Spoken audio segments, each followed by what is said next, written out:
Hey everyone, welcome back to my channel. Today I wanted to talk about the new movie Nightmare Alley. Nightmare Alley follows Stan, played by Bradley Cooper, a man with a mysterious past who finds himself at a carnival in need of work and housing. He begins picking up things as he goes along, meeting new people, learning new skills, and developing an interest in mentalism. Slowly he begins to learn that he has a knack for it and starts testing the limits of what he can and can't do using this gift. This dark and twisted thriller is directed by Guillermo del Toro, who's done many recognizable works such as Pan's Labyrinth, The Shape of Water, Crimson Peak, Hellboy. When I first saw the commercial for this movie, I was not committed to go see it in theaters, but after seeing that it released on Hulu and HBO Max, I thought I'd give it a shot. So without further ado, let's get into the 6 things that make a movie great. Number 1, the plot. The audience follows the mysterious character of Stan, who doesn't talk for the first 5 minutes of the movie, as he starts gaining more and more influence and power within this carnival and outside of it, picking up tips and tricks from different people at the carnival, as well as implementing a few of his own, until he begins to test the limits of what his mentalism allows him to do. There's a lot of depth to this plot, but it's very interesting. The more that the movie goes on, the more interested the audience becomes in seeing how much he can actually do and get away with. And while I do feel like this film leans more towards the drama than the thriller, that being that this film is a bit of a slow burn, it's still very interesting and the plot engages you the whole time. And with the twists and turns that Del Toro throws in there to keep it interesting,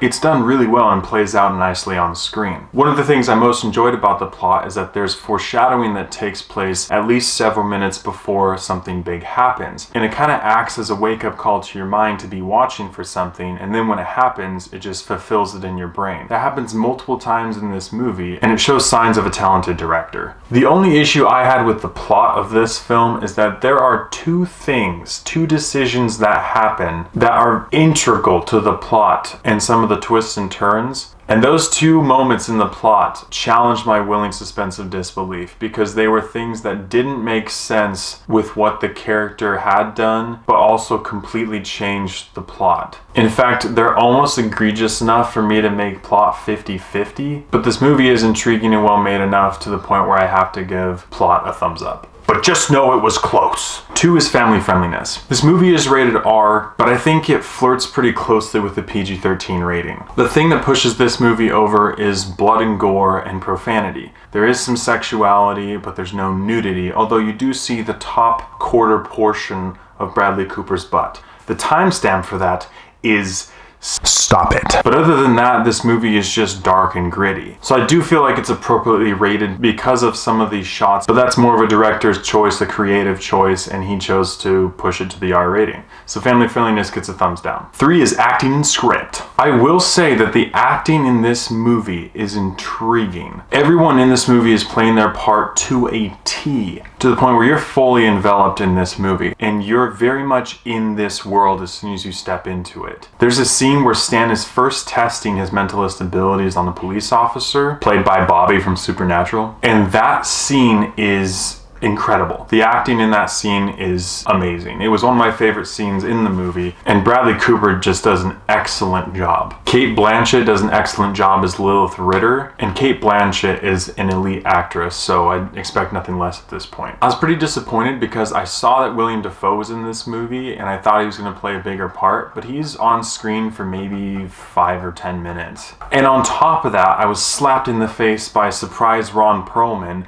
the destroyer of all good films. So I was really worried that this film was going to go a different way than it did. But everyone from top to bottom did an excellent job acting. The one who stole the show for me was Pete, played by David Strathairn. He is a very seasoned actor as well, and his performance in this movie was very well done to me. In fact, this is probably one of my favorite roles that I've seen him in. He's very wholesome, very innocent, while also struggling with demons of his own, and you get to see that play out on screen very well. So overall, acting gets a thumbs up. The script of this movie is amazing. The vibe that I got from this film and the script was basically the love child of Water for Elephants and The Prestige. This film does challenge your thinking and your ability to pay attention like The Prestige does, but I don't think that the payoff at the end of this film is as big as it could have been. So while the script of the overall story is very well done and the payoff wasn't as good as I wanted it to be, the relations between the characters and the way that they interact with each other throughout the film is very well done. So acting and script get a huge thumbs up. 4 is character development. This part is a bit tricky. So part of the plot is the audience being in the dark about who Stan is, and that's slowly developing over time. You get to see some things in flashbacks, but not much. And you're wondering about the character of Stan for a lot of the film.